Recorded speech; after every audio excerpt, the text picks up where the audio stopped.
So in 1995, the government agreed that if there was any deferral in the receipt of a state pension and an increase in state pension age for women, that they would get 15 years notice. That was agreed, but it hasn't happened. The origins of the Back to 60 campaign are as a direct result of the government's failure to advise women within the 15-year timescale that they were meant to, that there would be changes to their pension, that their pension age would increase, and more to the point, they weren't going to get any extra when their pensions did become due for payments. So they're you know, in some cases losing up to £40,000 is what we've been told. That's a lot of money. The pressures that that puts on people, not just financially but psychologically, you know, and their ability to deal with life on a day-to-day basis is absolutely astonishing. It's unjust. It didn't need to happen like this. The women are all in favour of equality, but it needs to be a fair equality, and the government have failed. The reason we're here today at Conway Hall is to push the campaign forward and represent those women who have yet to have a voice. We're hearing testimony, we're experiencing what they're feeling and how their lives have been impacted by the loss of their state pensions, which has yet to be illuminated thoroughly. So we've invited a cross-section of ladies from across the country who are just a very small representation of the estimated 3.3 million women across the UK that have been affected by changes to their pension. And the aim of today is to have a discussion to see where the campaign, the Back to 60 campaign is now, and how we can take the Back to 60 campaign forward, how in fact we can make the government listen and perhaps revoke their unfair and unjust policy. So the Ethical Society is a humanist organisation, but really Conway Hall exists for those who want to conduct social change, those who have seen that there's something wrong in society as they see it, and they want to have a space to allow others to understand that and possibly to actually partake in that. I'm delighted that the Back to 60 campaign have chosen Conway Hall to actually come here and to involve us in their campaign, because it is something that's obviously incredibly important that the message gets out, and that there's understanding of what's actually taking place. Well, I'm thrilled to say that Yvette and I met on social media. I was so concerned about the stories I was hearing from the 50s women, suicides, self-harming, annihilation of their retirement plans, losing property, detrimental to their relationships, their families. I mean, there was no area of their life that was not impacted. And I saw the excellent work that Yvette was doing, and I approached them on social media. And I'm delighted to say that that approach was received well, and we're here today. I first became involved with the Back to 60 campaign when we did an SOS Silence the Suicide meeting. Joanne Welch, who's spearheading the campaign, approached us because she was very concerned that a lot of women that have been affected by the pension scandal are psychologically suffering. Some are even feeling suicidal. So that's how we first got involved. From then, we took it a step further. We were asked to become involved in the campaigning, so the more political side. So we're doing that through Christian campaigns, and we'll be taking this issue to government and presenting them with a petition. We're delighted to have Ken Loach here today, who's agreed to support the Back to 60 campaign, primarily because he understands it. He gets what this campaign is about, which is about injustice. It is the breaking of promises by government to the female citizens of this country. I think the whole issue of changing the pension age for people who were expecting a pension when they're 60 and then find that with just very little notice that won't happen, and that they won't have that financial support that they need to live their lives properly. I think that has been very badly handled, and there's a lack of justice in what's happened. We've invited 1950s women here today to share their stories so that we can record their testimony and make plans, legal plans about the next steps. Women born in the 1950s are the centre of the Back to 60 campaign because they're the ones that the government's pension changes affect right now. I want to find out where the whole story started. I want to take them back in times when they were working and what their plans were when they were younger, their pension plans. And what happened when they had the horrible realisation that actually what they planned for carefully over all this time was not going to happen. I want to know the impacts, the full impacts, the financial impacts, the psychological impacts, how they're feeling right now, how it has changed their lives, because it has changed their lives. It's going to continue to change their lives. So I want to hear their stories in their words.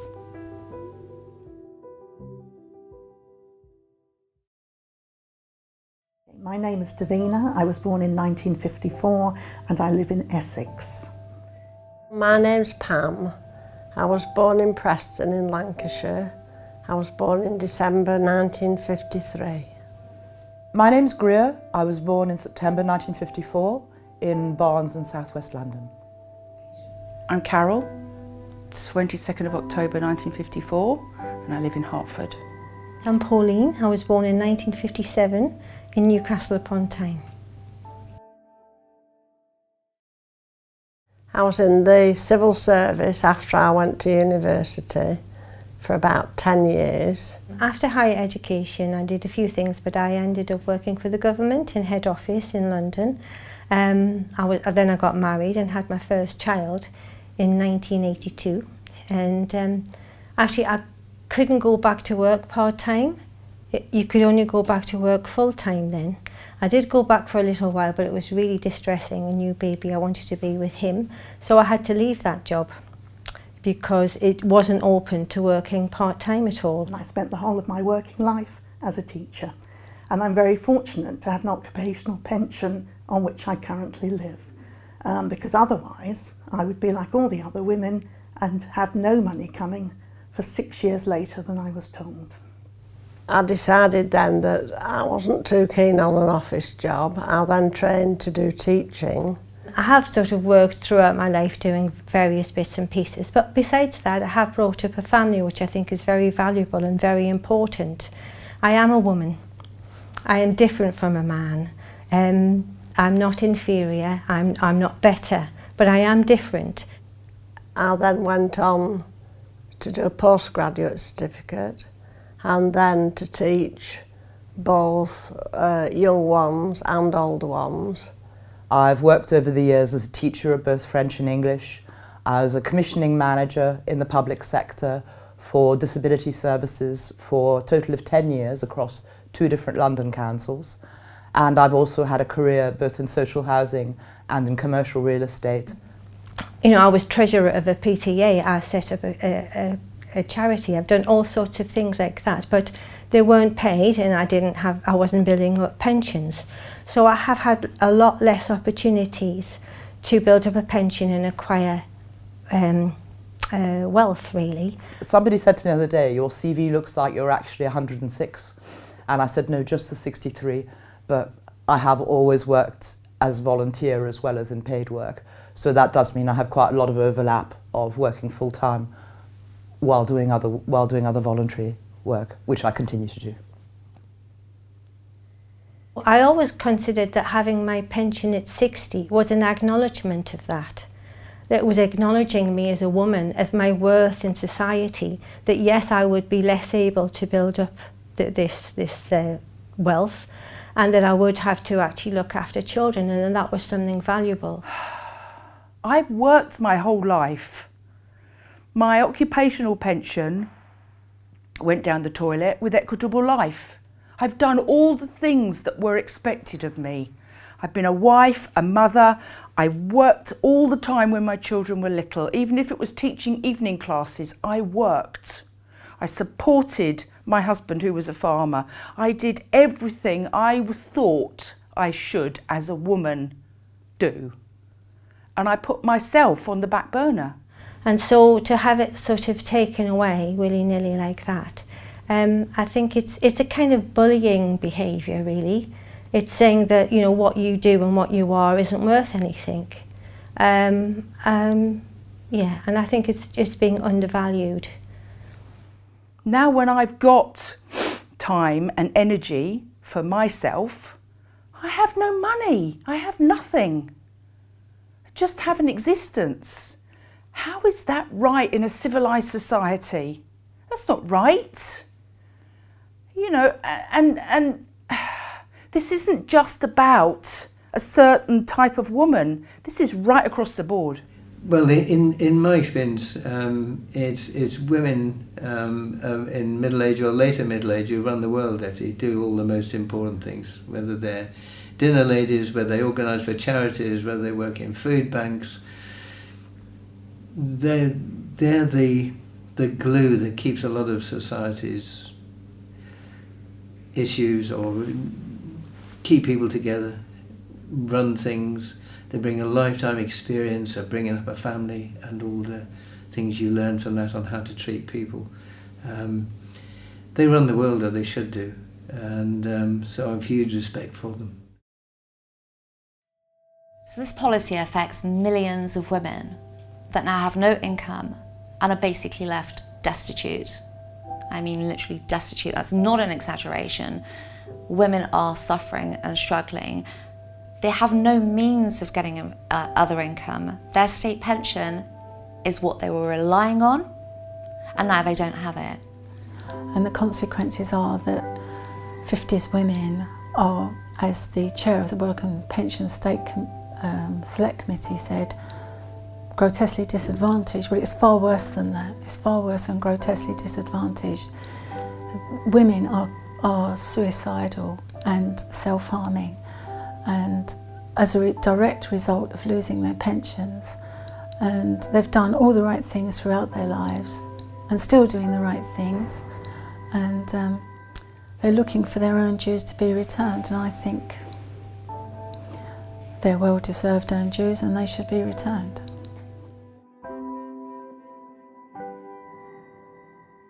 It just seems to me to be so fundamentally unfair. The contract that women of my age had with the government was that we would retire at 60. Had I had warning of that at the age of 35, my career would have looked very different. Like many of the women born in 1953 and 54, we were not told about the 1995 Act until 2012. If I'd received my pension at 60, things would be much better. I am 60, I should have my pension now. How I'm going to cope in the next 6 years, I don't know. It's also terribly unfair. It affects the poorest and most vulnerable women, those who spent the most time looking after relatives, those who have ended up in personal situations where they're on their own. Those are exactly the people who have been clobbered by this. And I think if I were a member of this government, or indeed preceding governments that actually put this in as legislation, I'd be ashamed. I decided that really I'd paid in so much money. I'd lost my house, I'd lost my savings, I've got bad health, and it's time to do something about it. My husband was made redundant and he has a piffling little pension, and we don't get anything. Our life was based on the fact that I would get my pension at 60 and he would get his pension at 65, and neither of us are getting it. It's not a benefit, this is a right. I paid in, my husband paid in. What have they done with my money?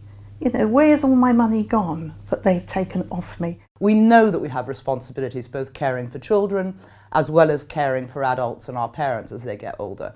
I'm very much part of a sandwich generation, where the cheese that's been squeezed by both sides of the bread, being expected to look after our parents and also being expected to give our children a lot of opportunities we didn't have. It's just not fair. I think it is a bullying thing. I think it's also neglect by the government.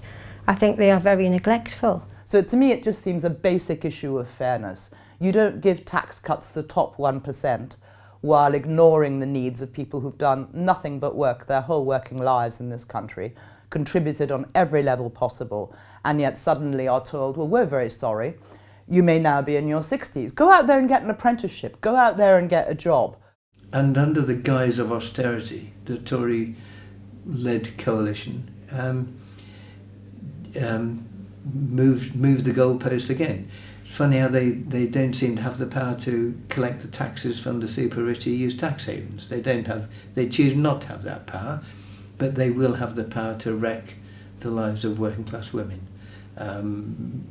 who are approaching pensionable age. So they wreck them under the guise of austerity, while billions are lost through the super rich refusing to cough up. People have had nowhere near 15 years notice. Some have had no notice at all. So you have to look at the government's liability contractually. They made a contract with these ladies, they've broken it. If anybody else did that, we'll see you in court for breach of contract. So the government needs to be tackled. They don't believe that this is a contract that we've both entered into. They think they can do what they like. And that is not legal, and it is certainly not right, and it's certainly not just. Because this has been going on, I'm now 63, so this has been going on for too long and nobody's been listening.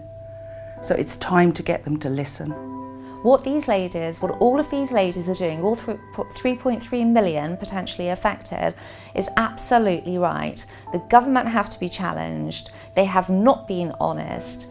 They have treated these women with an absolute lack of respect and utter contempt, and that needs to be challenged and addressed.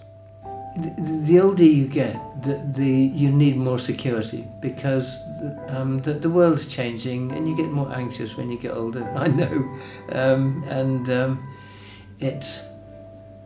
and financial worries when you should have a sense of stability are really concerning.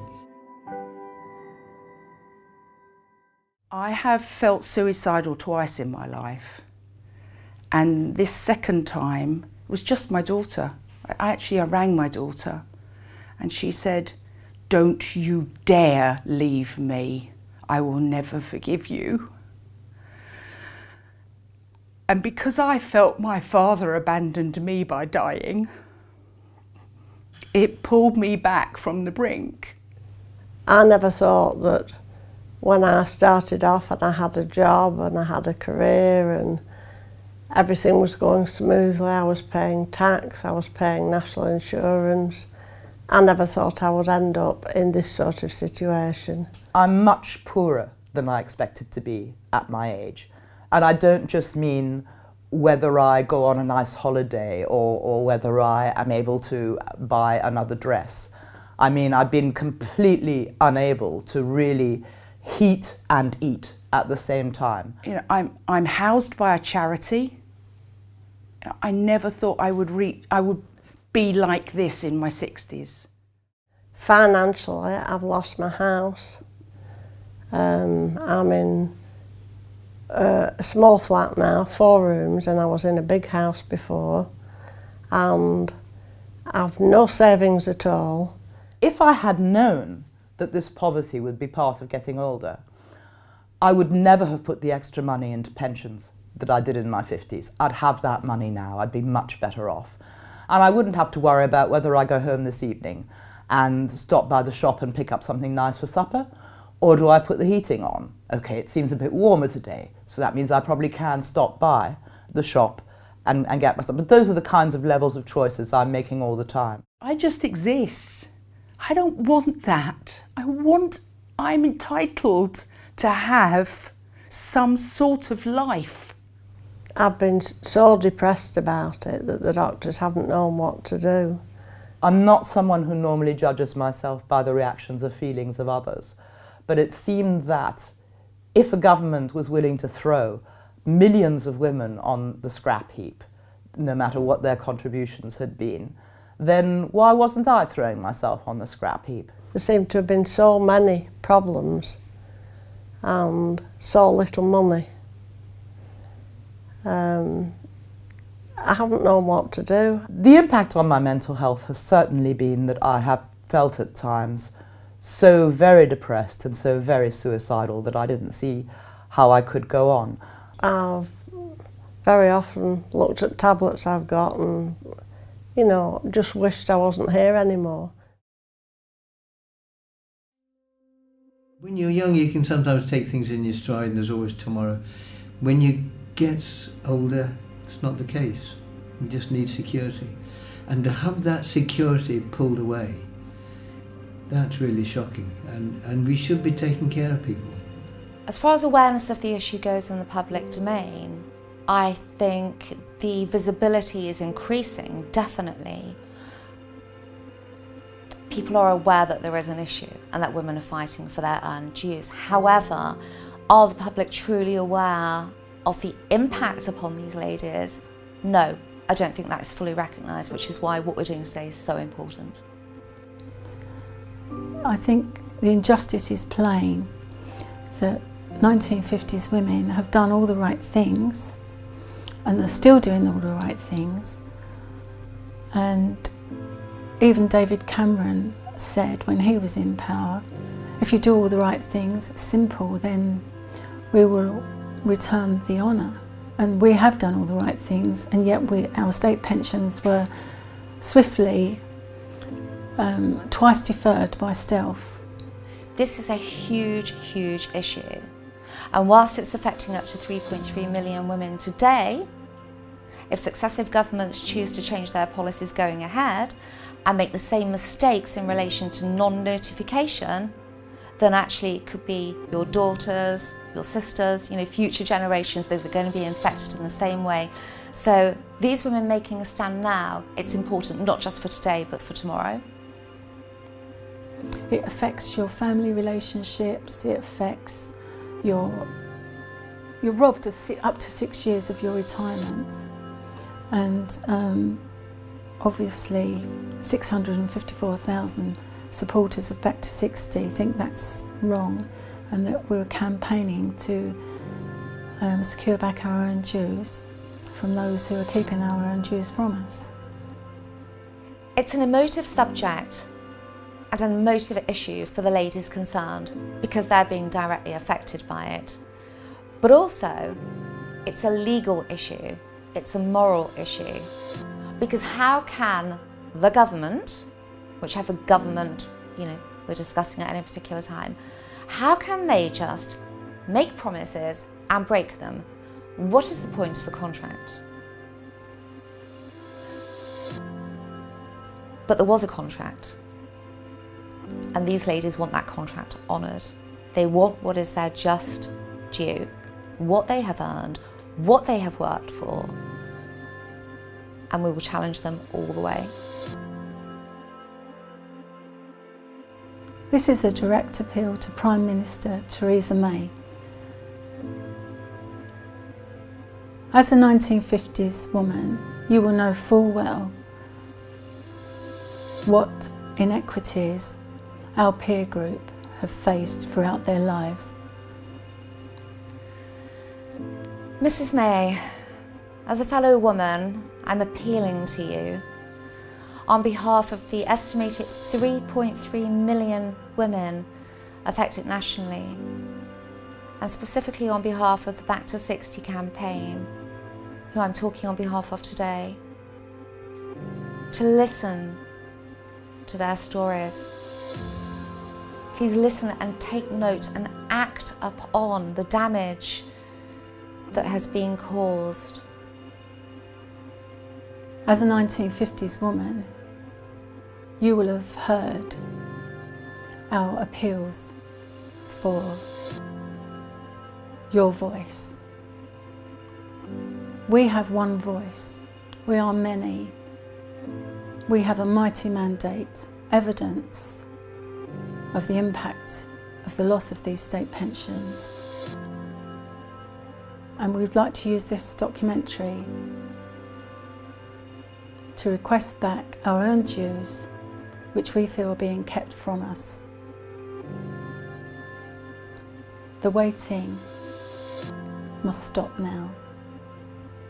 And if you could see for yourself, if you could speak to these women yourself and see just how desperate and destitute they are, I think you'd seriously have to reconsider.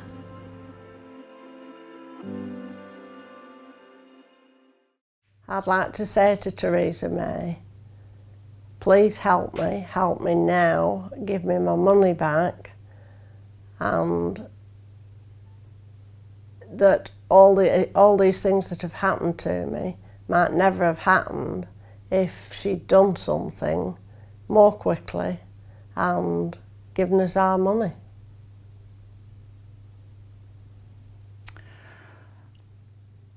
I am a woman of 63.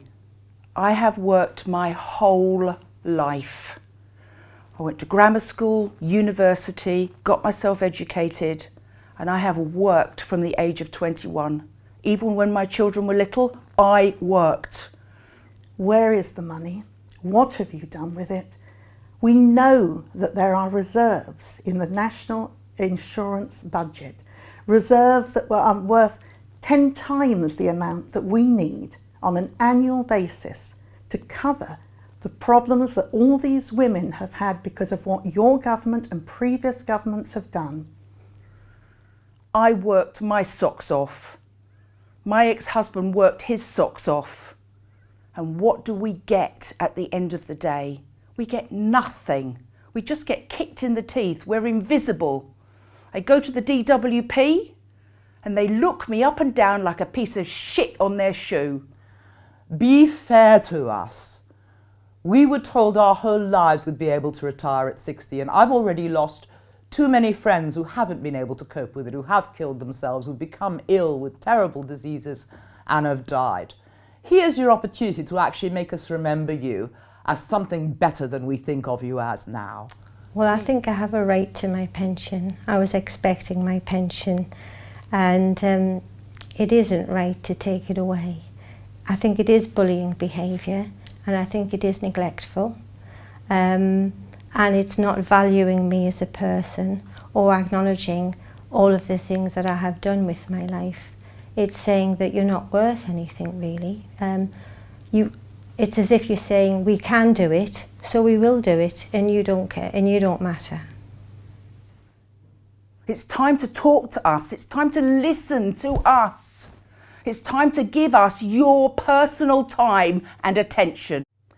Theresa May, you seem to manage to find money for anything you want to do. Whether it's giving tax cuts to the richest, propping up the DUPs, or propping up some of the most dubious regimes in the world, you seem to have a money tree that you can shake for anything you choose to do. It's time to give us what we have earned. It really is. Give us back our pensions. Too many have died, too many have got sick because this was taken away. Please recognise the contribution we've made. All it takes for bad things to happen, Mrs. May, is for good people to do nothing. Do the right thing. Give these women back what they are due.